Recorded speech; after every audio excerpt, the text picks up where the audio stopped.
بله او بچه کجاستی؟ او برادر ما آمدیم به سایه سمت شمال پورجی بسازم. خصوصا میخواهیم که در کندوز مردم از خود آور سرعت پورجی استفاده بکنند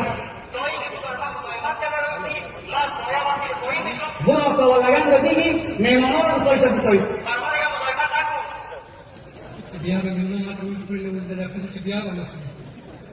جدید دوست را نفر لازم وصول که تاس لازم بنزلی داد مانه راجع لازم بنزلی نه زخم شکر دکتر بیها ماشاءالله بلا ما ماذا بدي أمري سلام بخورهای دپنده شمال یک زمان